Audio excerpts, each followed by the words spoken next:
Hey YouTubers, Mike Borders with the Mike Borders channel. Thank you for watching. If you're joining us from the previous video where we showed you the smart way, not the dumb way, but the smart way to remove your shrink wrap material, glad to have you. If you have not checked that out, definitely check it out. There's a link scrolling at the top. Again, it's going to run you through the smart way to remove your shrink wrap material. After that, come right back here. We are going to do a thorough inspection of the engine and get that boat engine ready to start for the summer. At the engine now, 25 horsepower, 2-stroke engine. It's a Mercury.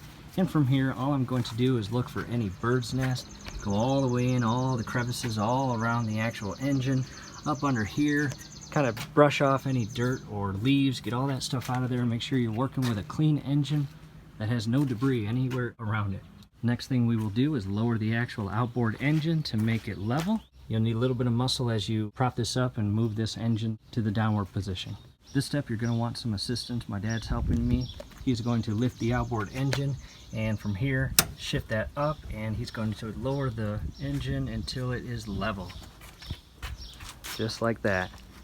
Be advised, a little water will come out the lower end as the moisture was gathered throughout the entire winter. From here, go ahead and remove the cap by shifting this lever down and pulling this whole cap off to access the engine. Cover is removed. We're pretty fortunate we're working with a more cleaner engine than normal. And again, do a walk around, check for any bird's nest, check for anything that is out of the ordinary. So far it looks good. From here we want to check all moving parts, the flywheel, make sure every tooth is properly rounded as such, and go all the way around and just make sure everything is still where it is supposed to be. Nothing was harmed during the winter or storage.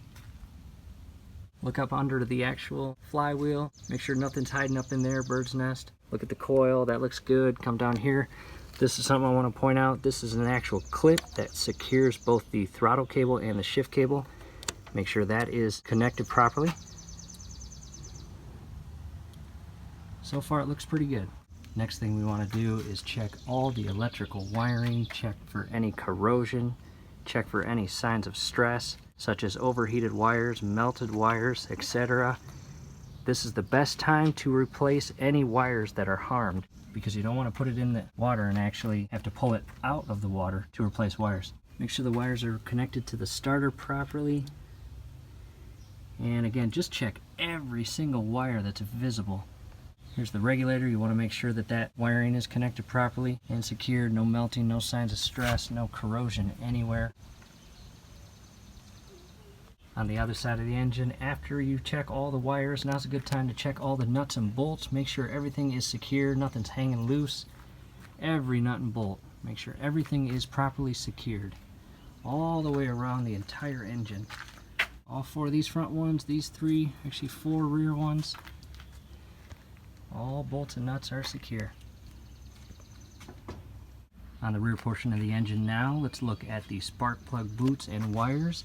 Make sure those are properly connected, no signs of stress, no signs of melting. Those are connected onto the actual plug. Those look pretty good. Onto the fuel area, there's the fuel filter. Check the fuel lines that come out of the filter. Make sure there's no leaks, no dry rotted areas that will cause leaks in the future. The connection points on each side of the hose are secure. I'll hop to the opposite side, give you a better view of the filter here. Make sure it's on and tight properly.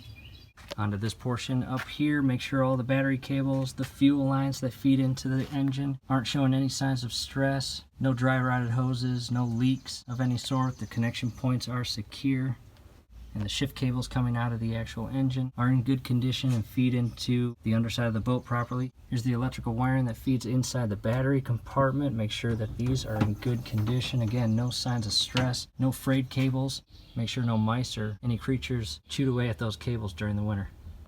Back to the engine, going down the entire lower unit portion. Here's the water inlet screens that the impeller pulls the water in for proper cooling. Make sure that those are clean and clear. Make sure any portion of your lower unit is not cracked or there's any signs of leaks. That would not be good. Take a look at your prop, the entire radius of the blade, and make sure your bolt is on, tight, and secure. And in the event that you have a bolt that has a cotter pin, make sure the cotter pin is in and properly secure. Last thing you want is this propeller coming off in the middle of the lake. You'll be stranded. And all the blades look really good. Make sure it spins freely. That's looking good.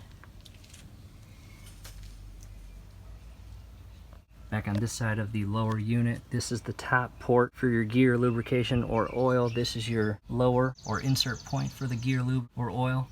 It's very important to change this every year. If you did not change it during the fall prior to storage, you want to make sure you change it now before putting the boat in the water. This is a very simple project. Do not be discouraged by it. Scrolling at the top is a step-by-step video that runs you through how to replace old gear lubrication oil with new gear lubrication oil. Definitely do this prior to putting this boat and engine in the water. It's also important to know that you want to make sure you buy marine grade lubrication oil, not anything that has nothing to do with marine or boat engines. After that, one last inspection of the whole engine. Looks good. Alright YouTubers, that's it. As you can see, these inspections and procedures are a must prior to even hooking up that battery and fuel and starting your engine for the first time for the summer. Now it's time to move on to part 3, where we are going to hook up the battery, hook up the fuel, and get this engine running.